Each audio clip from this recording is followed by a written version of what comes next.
यूहन्ना रचित सुसमाचार और उसका तीसरा अध्याय, यूहन्ना की इंजील उसका 3 बाब, यूहन्ना की इंजील और उसका 3 बाब।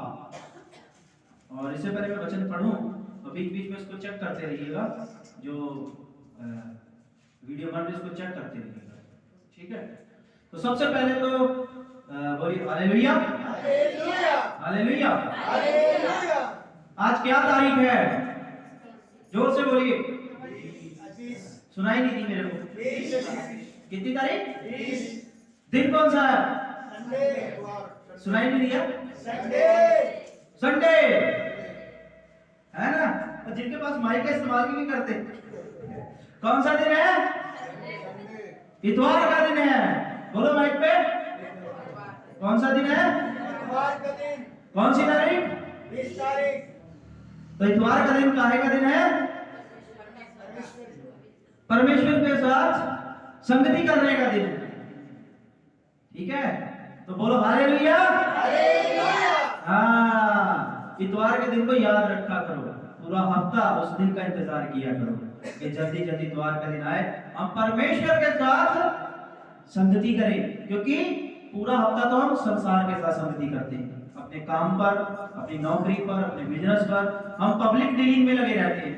पब्लिक डीलिंग में लगे रहते हैं ना, संसार के साथ संगति रहती है। लेकिन जो हमारा इतवार का दिन है, उस दिन हम प्रभु के साथ संगति करने के लिए आते हैं, इसलिए इस दिन को याद रखा करो। और आइए हम इस वक्त में परमेश्वर के पवित्र वचन के ऊपर मनन करेंगे। यूहन्ना की इंजील उसका 3 बाब और उसकी जो है 1 आयत से लेकर के 6 आयत तक। यूहन्ना की इंजील उसका 3 बाब उसकी 1 आयत से लेकर के 6 आयत तक पढ़ेंगे। यूहन्ना रचित सुसमाचार तीसरा अध्याय और उसकी पहले पद से लेकर के 6ठे पद तक। यूहन्ना रचित सुसमाचार उसका तीसरा अध्याय और उसके पहले पद से लेकर के 6ठे पद तक। यहाँ पर परमेश्वर के पवित्र वचन में ऐसा लिखा हुआ है, फरीसियों में निकोदेमुस नाम का एक मनुष्य था जो यहूदियों का सरदार था। उसने रात को यीशु के पास आकर उससे कहा, हे रब्बी, हम जानते हैं कि तू परमेश्वर की ओर से गुरु होकर आया है, क्योंकि कोई इन चिन्हों को जो तू दिखाता है, यदि परमेश्वर उसके साथ न हो तो नहीं दिखा सकता। यीशु ने उसको उत्तर दिया, मैं तुझसे सच सच कहता हूँ, यदि कोई नए सिरे से ना जन्मे तो परमेश्वर का राज्य देख नहीं सकता। निकोदेमुस ने उससे कहा, मनुष्य जब बूढ़ा हो गया तो कैसे जन्म ले सकता है? क्या वो अपनी माता के गर्भ में दूसरी बार प्रवेश करके जन्म ले सकता है? यीशु ने उत्तर दिया, मैं तुझसे सच सच कहता हूँ, जब तक कोई मनुष्य जल और आत्मा से न जन्मे तो वो परमेश्वर के राज्य में प्रवेश नहीं कर सकता। क्योंकि जो शरीर से जन्मा है वो शरीर है, और जो आत्मा से जन्मा है वो आत्मा है। खुदावन अपने पाक कलाम के पढ़े और सुने जाने पर अपनी आशीष और बरकत दे, आमीन, हालेलुया। अभी हमने परमेश्वर के पवित्र वचन में से ये हिस्सा पढ़ा। यहाँ पर निकोदेमुस नाम का एक व्यक्ति, निकोदेमुस नाम का जो है एक व्यक्ति जो है वो प्रभु यीशु मसीह के पास आता है चुपके से। और प्रभु यीशु मसीह के पास जब आता है तो प्रभु यीशु मसीह को क्या कहता है? हे रब्बी। क्या कहता है? हे रब्बी, हम जानते हैं कि तू परमेश्वर की ओर से गुरु होकर आया है। वो कहता है कि हम जानते हैं तू परमेश्वर की ओर से आया है, तुझे परमेश्वर ने भेजा हमारे बीच में। हे रब्बी, हे गुरु, हे यीशु, क्योंकि कोई इन चिन्हों को जो तू दिखाता है, जो बड़े बड़े काम तू करता है, लोगों को चंगा करता है, दुष्ट आत्माओं से आजाद कर देता है, बीमारियों को दूर करता है, ये बड़े बड़े काम जो तू करता है, कोई भी व्यक्ति तब तक नहीं कर सकता जब तक परमेश्वर उसके साथ ना हो। परमेश्वर तेरे साथ है, तू परमेश्वर की ओर से आया है, और हम जानते हैं और हम तुझे कबूल करते हैं कि तू ही इस दुनिया का मसीहा है, तू ही उद्धार करता है। तो जब ये बात ग्रहण करता है निकोदेमुस, खुदावंद यीशु मसीह उससे क्या बोलते हैं? कहते हैं कि तू नए सिरे से जन्म लेगा। तीसरी आयत में यीशु ने उसको उत्तर दिया, मैं तुझसे सच सच कहता हूं, यदि कोई नए सिरे से ना जन्मे तो परमेश्वर का राज्य देख नहीं सकता। जब तक तू नए सिरे से पैदा ना हो तब तक तू खुदा की बादशाहत में नहीं जा सकता, स्वर्ग राज्य में नहीं जा सकता। इसलिए तेरा नए सिरे से पैदा होना जरूरी है। और वो अचंभित हो जाता है, नए सिरे से जन्मना, इसका क्या मतलब हुआ? नए सिरे से मैं कैसे पैदा हूं? वो समझता ही नहीं इस बात को। प्रभु यीशु मसीह फिर उसको थोड़ा और आसान करके समझाते हैं।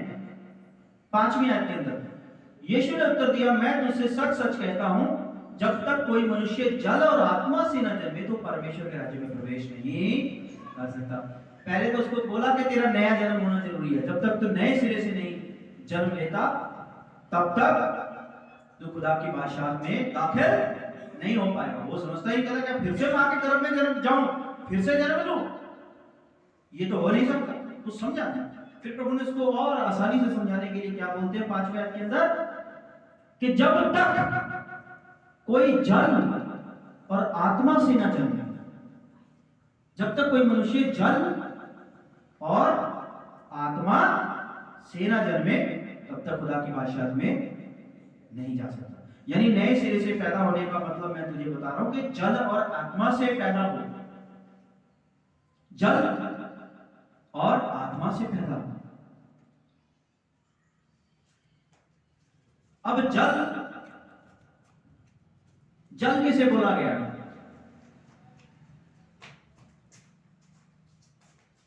और आत्मा किसे बोला गया? पवित्र आत्मा है। प्रभु यीशु मसीह यहां पर क्या समझा रहा है?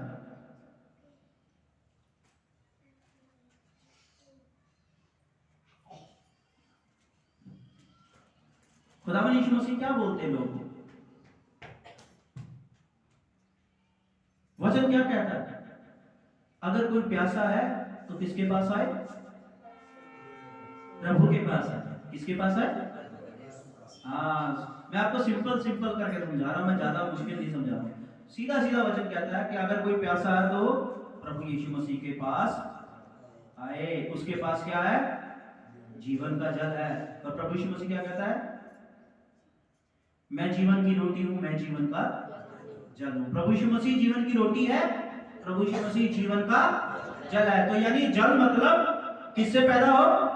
जब तक मनुष्य प्रभु यीशु मसीह से ना पैदा होगा तब तक खुदा की बादशाहत में दाखिल हो ही नहीं सकता। जल, फिर आत्मा। अब आत्मा की बात की जा रही है कि जब तक कोई आत्मा से पैदा ना हो तब तक खुदा की बादशाहत में नहीं घुस सकता। अब ये आत्मा कौन है?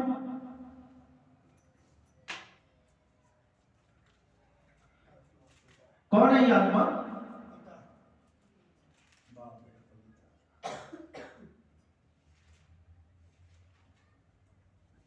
बाप, बेटा, पवित्र आत्मा। आपने प्रहलाद जी ने ये बताया कि बाप बेटा जो है पवित्र आत्मा। और ओम प्रकाश जी ने क्या बताया? पिता। अब हम यूहन्ना रचित सुसमाचार उसका 4था अध्याय और उसकी 24वीं आयत पढ़ते। कोई जन पढ़ दे यूहन्ना रचित सुसमाचार 4था अध्याय उसकी 24वीं आयत। वहां पर क्या लिखा हुआ है? परमेश्वर आत्मा है और अवश्य है कि उसकी आराधना करने वाले आत्मा और सच्चाई से आराधना करें। बस क्या लिखा हुआ? परमेश्वर क्या है? पिता क्या है? आत्मा है। जब तक कोई जल और आत्मा से ना पैदा हो, जल यानी यीशु से ना पैदा हो, आत्मा यानी उस पिता परमेश्वर से ना पैदा हो, तब तक वो उस पिता परमेश्वर की बादशाहत में घुस नहीं सकता। ठीक है जी। जो प्रभु यीशु मसीह से और उस पिता से उत्पन्न हो जाता है वो ऑटोमेटिकली पवित्र आत्मा से भी उत्पन्न हो जाता है। ऑटोमेटिकली। कैसे? मेरे साथ प्रकाशित वाक्य पे आइए। प्रकाशित वाक्य की किताब और उसका 22वां अध्याय। प्रकाशित वाक्य उसका 22वां अध्याय और उसकी पहली आयत। फिर उसने मुझे बिल्लौर की सी झलक छलकती हुई जीवन के जल की नदी दिखाई। जीवन के जल की नदी दिखाई जो परमेश्वर और मेमने के सिंहासन से निकलकर उस नगर की सड़क के बीचों बीच बहती है। जीवन के जल की नदी कहां से निकलती है? परमेश्वर और मेमने के सिंहासन से निकलती है। परमेश्वर पिता और प्रभु यीशु मसीह, मेमना किसको बोला गया? मेमना प्रभु यीशु मसीह को बोलते हैं ना बाइबल के अंदर। परमेश्वर के वचन में मेमना किसे? परमेश्वर का मेमना यीशु मसीह इस दुनिया के अंदर हमारे पापों के लिए वध होने के लिए आया, मेमने के समान वध होने के लिए आया, इसलिए उसे परमेश्वर का मेमना बोला जाता है। और जीवन के जल की नदी कहां से निकल रही है? उस परमेश्वर और मेमने के सिंहासन से निकलती है। यानी पिता और पुत्र में से जीवन के जल की नदी यानी पवित्र आत्मा। ये जीवन के जल की नदी कौन है? पवित्र आत्मा है। और पवित्र आत्मा कहां से निकलता है? परमेश्वर पिता और प्रभु यीशु मसीह जो मेमना उसके सिंहासन से निकलता है। और जो कोई परमेश्वर पिता और पुत्र प्रभु यीशु मसीह से पैदा हो जाता है, जीवन के जल की नदी से अपने आप ही वो पैदा हो जाता है। क्योंकि जहां पिता है, पुत्र है, वहां जीवन के जल की नदी अपने आप ही होती है। जहां पर पिता और पुत्र का सिंहासन होता है, वहां पर पवित्र आत्मा भी होता है, जीवन के जल की नदी भी होती है, तीनों एक ही जगह पर। तो इसलिए खुदावंद यीशु मसीह क्या समझा रहे हैं? मुझ यीशु से पैदा हुआ। अब यहां का कंफ्यूजन पिता से, पुत्र से, अब मुझ यीशु से और पिता से, अब मुझ यीशु से पैदा हुआ। अब फिर यूहन्ना की किताब के ऊपर आ जाए वापस। आप समझ रहे मैंने अभी आप लोगों को क्या बताया? जीवन का जल कौन है? बाइबल क्या बताती किसके बारे में? जीवन का जल कौन है? प्रभु यीशु मसीह। और जीवन के जल की नदी प्रभु यीशु मसीह में से निकलती है। आत्मा कौन है? अभी हमने वचन से सीखा, आत्मा कौन है? पिता। ठीक है, पिता।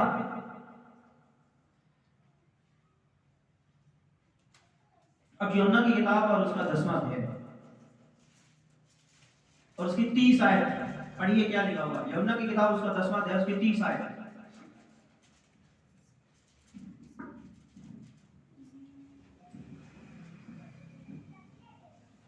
मैं और पिता एक हैं। बस रुक जाओ। यहां पर यूहन्ना की अंजील उसका 10वां अध्याय उसकी 30 आयत में क्या लिखा? प्रभु यीशु मसीह क्या कहते हैं? मैं और पिता एक ही हैं। मैं और आत्मा, जल और आत्मा एक ही है। और इसलिए निकोदेमुस, तुम कहां से पैदा हो? जल और आत्मा से पैदा हो। यानी जल और आत्मा हम एक ही है। यानी मुझे यीशु से जब तक तुम पैदा नहीं होगा, खुदा की बादशाहत में दाखिल नहीं हो सकता। बिना खुदावंद यीशु मसीह के कोई स्वर्ग में प्रवेश कर ही नहीं सकता। तो ये निकोदेमुस को बता रहे हैं, बिना मेरे द्वारा कोई पिता तक नहीं पहुंच सकता। इसलिए मुझसे पैदा हो निकोदेमुस, मुझसे पैदा हो तभी खुदा की बादशाहत में जाएगा। दान पुण्य कितने मर्जी कर ले तो, नेकी और भलाई के कितने ही काम कर ले तो, जब तक मुझसे पैदा नहीं होगा, यीशु से पैदा नहीं होगा, तो खुदा की बादशाहत को नहीं देख सकता, परमेश्वर के राज्य को नहीं देख सकता। तेरे दान पुण्य के काम, तेरे नेकी के काम तुझे परमेश्वर के राज्य में नहीं ले जा सकते। वचन क्या कहता है? तुम्हारे धर्म के काम, तुम्हारे नेकियां, तुम्हारी अच्छाइयां, परमेश्वर कहता है कि परमेश्वर के सामने मैले चिथड़ों के समान है। किसके समान है? करते रहो कितने मर्जी, ये ले जाने वाले नहीं है जब तक यीशु मसीह से पैदा नहीं होंगे। अब यीशु मसीह से पैदा होने का मतलब क्या है? कितनों को पता है यीशु मसीह से पैदा होने का मतलब? हाथ खड़ा करो। एक ही हाथ उठा, बाकी को नहीं पता। आपको आपको पता, आपको भी पता। अच्छा आप बताइए बहन जी, क्या होता है यीशु मसीह से पैदा होने का मतलब? नया जीवन, उद्धार पाना, पापों से क्षमा पाना। अच्छा, और उद्धार पाना, पापों से क्षमा पाना, पाप से हमने क्षमा पानी, फिर नए सिरे से पैदा हो गए, नक्शे कदम पे चलना। उद्धार क्या?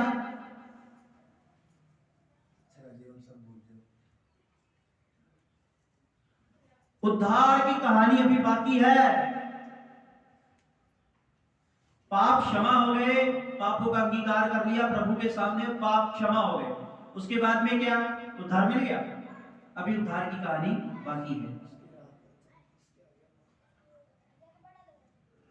परमेश्वर ने हमारे पाप माफ कर दिए, उसके बाद वो देखता है कि तू मेरे राह पर चल, कब तक चलेगा? अब तू जितने भी दिन इस पृथ्वी के ऊपर आया, अब तू मेरे लिए जिएगा कि नहीं जिएगा? मेरे लिए सांसें लेगा कि नहीं लेगा? मेरे हुक्म पर चलेगा कि नहीं चलेगा? अपनी जो रहती जिंदगी को गुजारेगा मेरे हुक्म के मुताबिक? अब मैं देखता हूं, अगर तू आखिरी दम तक अब मेरे हुक्म पर चलेगा, तब आखिरी दम लेने के बाद जब तू इस दुनिया से कूच करेगा, तब तू उद्धार में पहुंचेगा, तब पहुंचेगा उद्धार के अंदर। यानी उद्धार का मतलब क्या है?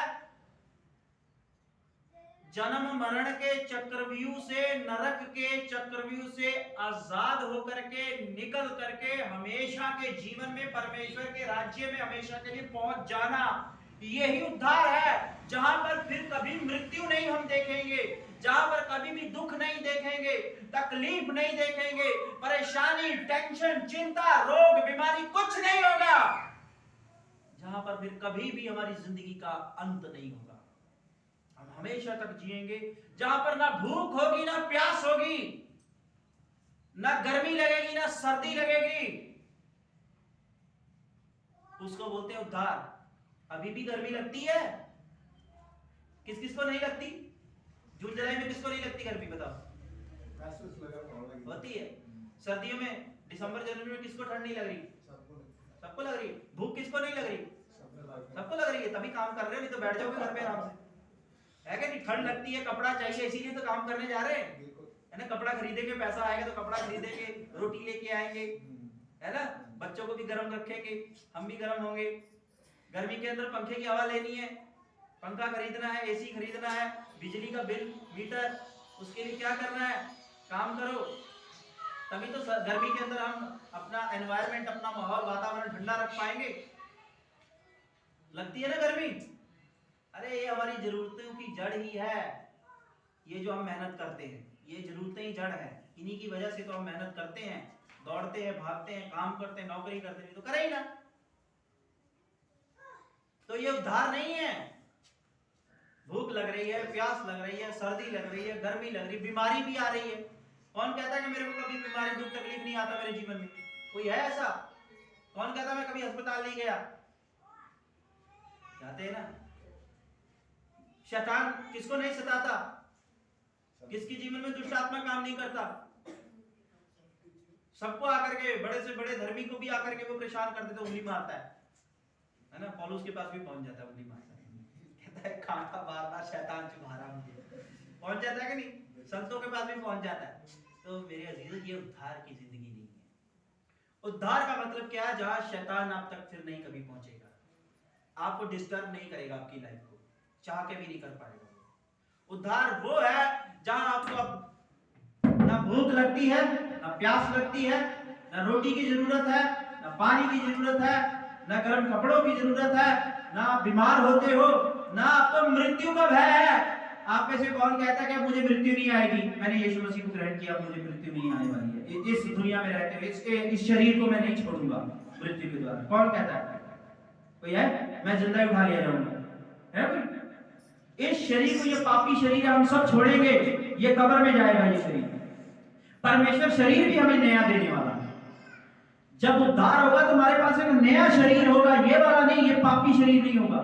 प्रभु यीशु मसीह में एक नया शरीर, जिसे कहते हैं महिमा का शरीर, जलाली जिस्म होगा, वैसा शरीर होगा जिस पे ना बीमारी आएगी, जिस पे ना ठंड, ना गर्मी, ना दुख, ना तकलीफ, ना टेंशन, ना बोझ, कुछ नहीं, जिसके अंदर शांति होगी, जिसमें मृत्यु भी नहीं आएगी, जिसके ऊपर अधोलोक के फाटक प्रबल नहीं होंगे, वैसा शरीर, ऐसी देह होगी हमारे पास, उसमें हमारी रूह रहेगी।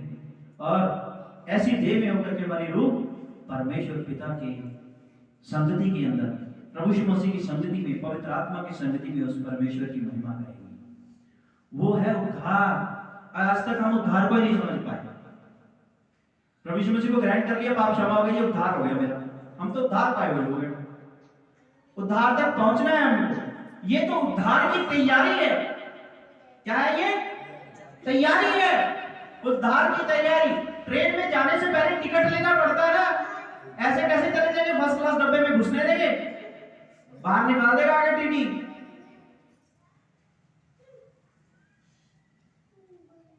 है क्या नहीं? टिकट लेनी पड़ती है। ये तो टिकट लिया हमने वहां जाने की, उद्धार की टिकट ली है हमने। तैयारी है ये उद्धार की।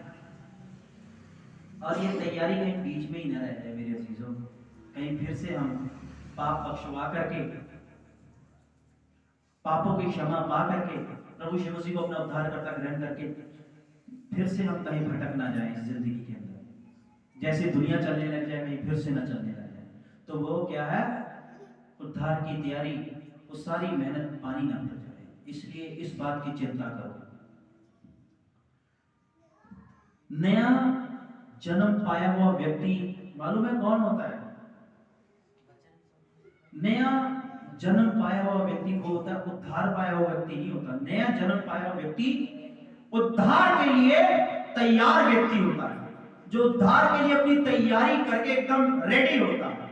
एकदम रेडी रहो जब तक इस पृथ्वी के ऊपर आप जिंदा हो, जब तक प्रभु यीशु मसीह आ नहीं जाता तब तक रेडी। यीशु मसीह के राज्य में घुसने के लिए रेडी। तुम में कोई कमी घटी नहीं होनी चाहिए। उसके वचन के ऊपर सटीक खड़े हुए पाए जाओ। जब यीशु मसीह आए, देखे मेरे वचन के ऊपर ही खड़ा हुआ है। जब से इसने मुझे ग्रहण किया, जब से इसने परमेश्वर के वचन को ग्रहण किया, ये वचन पे खड़ा हुआ है। ये परमेश्वर के वचन के मुताबिक ही जीवन गुजार रहा है। ये उद्धार के लिए तैयार है। आजा उद्धार में घुस जा। देख देख, ये राज्य तुम्हारे लिए तैयार किया है। ऐ मेरे बाप के अच्छे लोगों, मेरी भेड़ों, आओ इस राज्य के अधिकारी हो जाओ जो तुम्हारे लिए तैयार किया गया, स्वर्गीय राज्य। तो इसलिए नया जन्म पाने का मतलब है कि अपने आप को तैयार किए हुए लोग, उद्धार के लिए तैयार किए हुए लोग।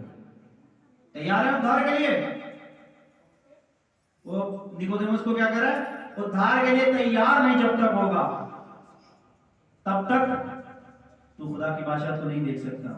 नया जन्म नहीं पाएगा, खुदा की बादशाह को नहीं देख सकता। और उद्धार के लिए तभी व्यक्ति तैयार होता है जब खुदावंद यीशु मसीह को ग्रहण करने के बाद खुदावंद यीशु मसीह के पीछे चलता है। हर रोज, हर दिन, हर घड़ी, हर लम्हा उसके वचनों पर चलता है। नया जन्म यीशु से पैदा होने का मतलब, अब समझ आया यीशु मसीह से पैदा होने का मतलब? यीशु मसीह से पैदा होना, नए जन्म का मतलब क्या है? यीशु का स्वभाव में जीना हर रोज। यीशु का स्वभाव हमारे अंदर होना। अब हमारा स्वभाव नहीं, हमारा स्वभाव खत्म। यहाँ पर अब यीशु की सोच काम करे, हमारी सोच नहीं। उस परमेश्वर का वचन यहाँ से सोचे, यहाँ से उसके वचन के मुताबिक सोचे, यहाँ से उसके वचन के मुताबिक देखे दुनिया को, यहाँ से उसके वचन के मुताबिक बोले, इस दुनिया के साथ बात करें, यहाँ से इस वचन के मुताबिक मिले एक दूसरे से, उस वचन के मुताबिक मिले। और ये हाथ उस वचन के मुताबिक कमाई करें। यह इन हाथों से जो कर्म हो उसके उस परमेश्वर के वचन के मुताबिक हो। ये पैर उसके वचन के मुताबिक चलें। तो जब ये पैर, ये कदम उसके वचन के मुताबिक चल रहे हैं, उस परमेश्वर के, उस प्रभु यीशु मसीह के, उस पिता के, उस पवित्र आत्मा की अगुवाई में चल रहे हैं, जब ये हाथ उसकी मर्जी के मुताबिक काम कर रहे हैं, कर्म कर रहे हैं, जब ये दिमाग उसकी मर्जी के मुताबिक, ये हृदय उसकी मर्जी के मुताबिक, तो कहने का मतलब है अब यहाँ पर फिर हमारा दिमाग नहीं रहा, परमेश्वर का दिमाग आकर के बैठ जाता है। इस शरीर के, इस खोपड़ी में जब परमेश्वर का दिमाग आ जाए, यहाँ पर परमेश्वर की आंखें आ जाए, यहाँ परमेश्वर की जुबान, उसकी वाणी आ जाए, यहाँ पर परमेश्वर की इच्छा के मुताबिक कर्म होने लग जाए, ये पैर परमेश्वर की राहों पर चलने लग जाए, तो ये पैर फिर परमेश्वर के पैर हो गए, ये दिमाग परमेश्वर का दिमाग हो गया, ये आंखें परमेश्वर की आंखें होगी, ये हृदय परमेश्वर का हृदय हो गया, ये हाथ परमेश्वर के हाथ हो गए। यानी हमारा तो कुछ भी नहीं रहा इस देह के अंदर, सब कुछ तो प्रभु का हो गया। तो जब हमारा हुए नहीं, तब ये देह किससे पैदा हो गई? अब तो ये देह प्रभु से पैदा हो गई है। ये है, अब इस देह का जन्म किससे हो गया?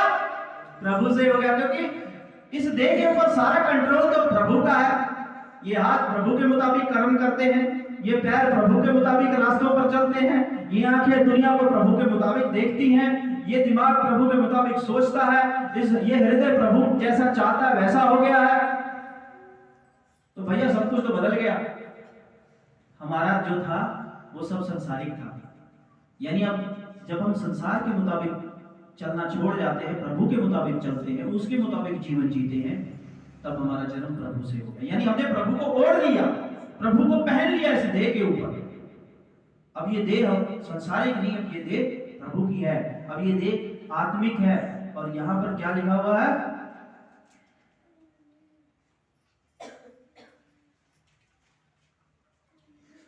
छठी आयत, क्योंकि जो शरीर से जन्मा है वो शरीर है, और जो आत्मा से जन्मा है वो आत्मा है। तब ये शरीर, ये देह किससे पैदा हो जाती है? आत्मा से, परमेश्वर से, परमेश्वर के पुत्र प्रभु यीशु मसीह से, पवित्र आत्मा से, क्योंकि उसी के मुताबिक चल रही है। जब ये शरीर शरीर से शारीरिक है, तब संसार के मुताबिक चलता है। ठीक है जी। तो जल, जीवन का जल यीशु मसीह है, आत्मा पिता को बोला गया है, और जहां पिता और पुत्र है उनका सिंहासन है, वहीं से जो है जीवन के जल की नदी निकलती है। पवित्र आत्मा वहीं पर होता है, ये तीनों वहीं पर होते हैं। और पिता से पैदा होना, पुत्र से पैदा होना, यानी पिता यानी आत्मा से पैदा होना, पुत्र यानी जल से पैदा होना। इसका मतलब क्या है? प्रभु यीशु मसीह से पैदा होना। पिता, पुत्र और पवित्र आत्मा। जब हम पिता, पुत्र, पवित्र आत्मा के नाम में बपतिस्मा लेते हैं, तो समझ लो ये ऑटोमेटिकली यीशु मसीह के नाम में बपतिस्मा हो गया, क्योंकि वचन क्या कह रहा है? पिता और पुत्र एक ही है।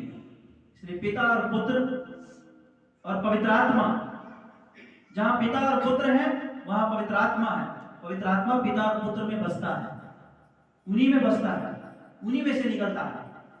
तो जिसने पिता और पुत्र से बपतिस्मा लिया, पवित्र आत्मा से भी बपतिस्मा लिया। इसीलिए जब बपतिस्मा दिया जाता है तो पिता, पुत्र, पवित्र आत्मा को याद किया जाता है, उनके नाम में महसूस किया जाता है, क्योंकि तीनों एक दूसरे में समाये हुए हैं।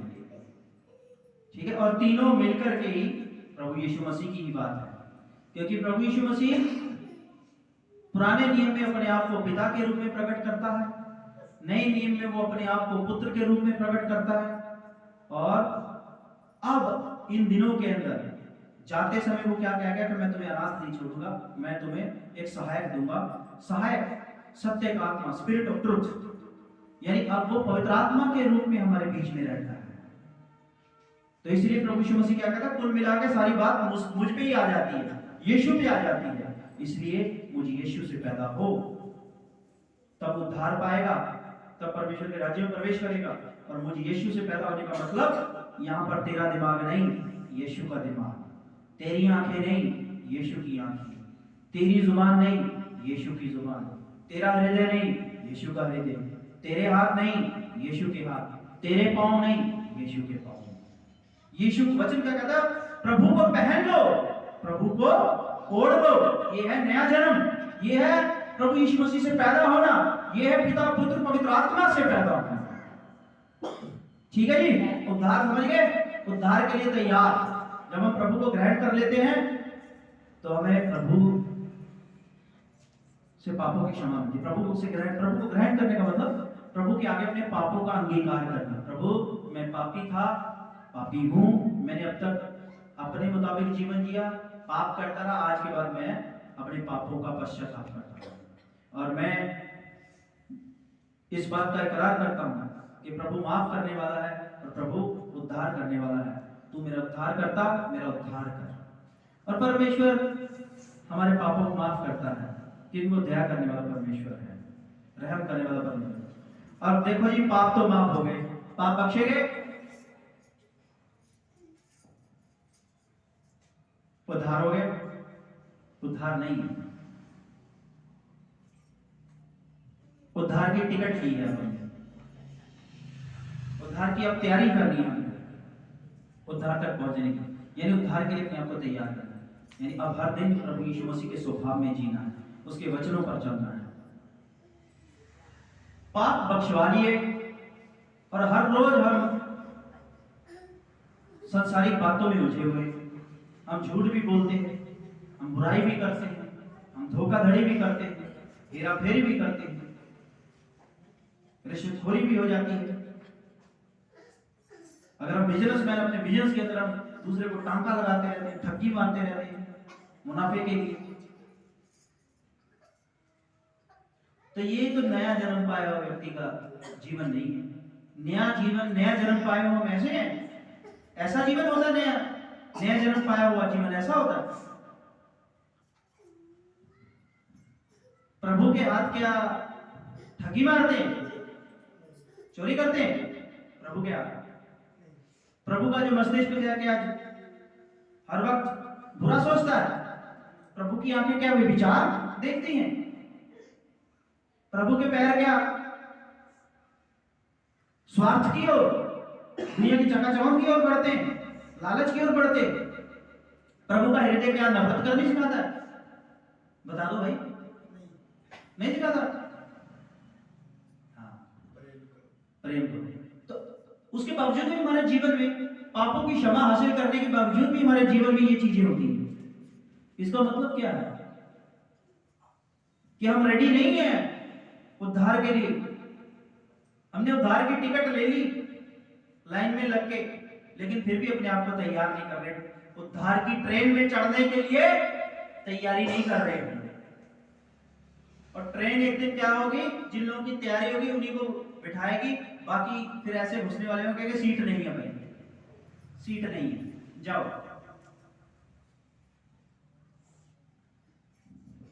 ठीक है ना, सीट नहीं है।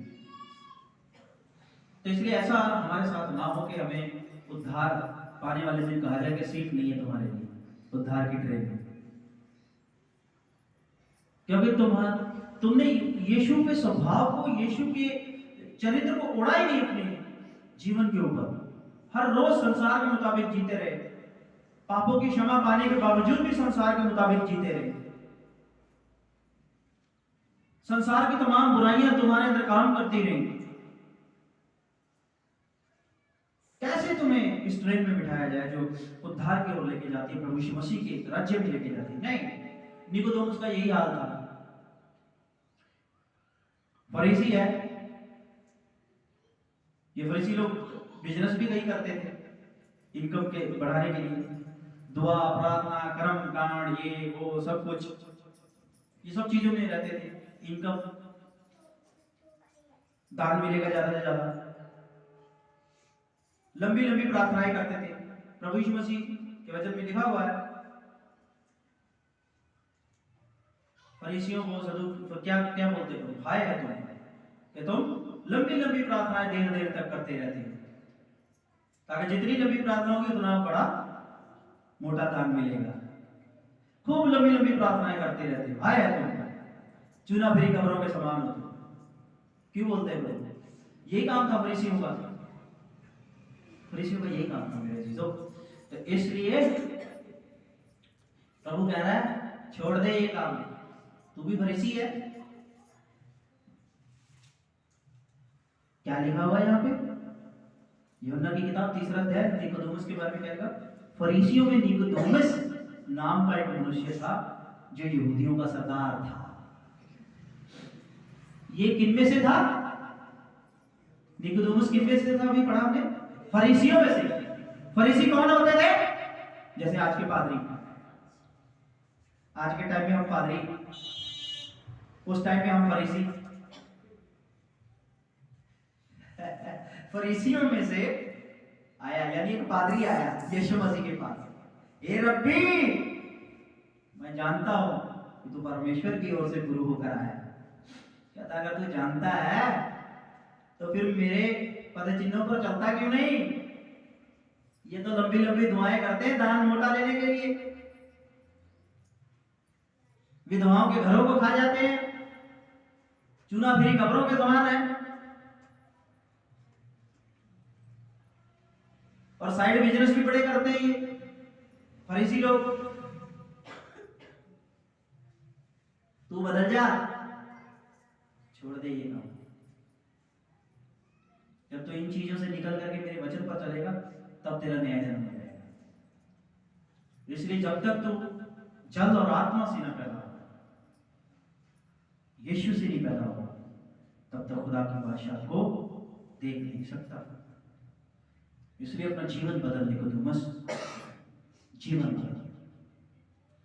तो ये तो हाल फरीसियों का था, और यही हाल आज हम सबका है, सब विश्वासियों का है। तो इसलिए मेरे अजीजों, यीशु का स्वभाव लेके आए अपने अंदर, यीशु का चरित्र लेके आए, यीशु का मस्तिष्क लेके आए, यीशु की आंखें लेके आए, यीशु की जुबान लेके आए, यीशु का हृदय लेके आए। ये हाथ यीशु की मर्जी के मुताबिक काम करेंगे। रिश्वतखोरी, बेईमानी, धोखे से पीछे हटे। ये हाथ पीछे हटे, इन्हें डर लगे इन हाथों को बुराई करने से, इन पैरों को डर लगे लालच बुराई के रास्ते पर चलने से, इन पैरों को डर लगे। आज ना इन पैरों को डर लगता है, ना इन हाथों को डर लगता है, ना ये दिमाग डरता है। ये दिमाग भी नहीं डरता खुराफातियां करने से, 1 मिनट में करते हैं हम तरह तरह की बातें। इस मन में भी डर नहीं है, समय है वो परमेश्वर का। जिस दिन ये डरने लग जाएगा ना, समझ लो कि हमने यीशु मसीह को पहन लिया है। जिस दिन बुराई से डर आने लगेगा ना, हमें बुरी बातों से डर आने लगेगा, समझ लो यीशु मसीह को पहनना शुरू कर दिया। तो ये आज परमेश्वर का वचन मैंने आप सबके साथ बांटा, और प्रभु आप सबको आशीष दे। आइए दुआ मांगे। खुदाबंद तेरे शुक्रगुजार हैं आज के इस कलाम के हिस्से के लिए। खुदाबंद सच में आज हमें प्रभु यीशु मसीह को पहनने की जरूरत है। उसके चरित्र, उसके स्वभाव, उसके मस्तिष्क को, उसके हृदय को हमारे देह में लाने की जरूरत है। और इस सब के लिए खुदाबंद तो हमारी मदद कर, पवित्र आत्मा के द्वारा हमारी मदद कर। पिता परमेश्वर, पवित्र आत्मा के द्वारा हमारी मदद कर, ताकि हम पिता पुत्र पवित्र आत्मा से पैदा हो सके, प्रभु यीशु मसीह से पैदा हो सके। हमारे जीवित उद्धार करता खुदा यीशु मसीह के नाम में इस प्रार्थना को मांगते हैं, सुनो। आमीन।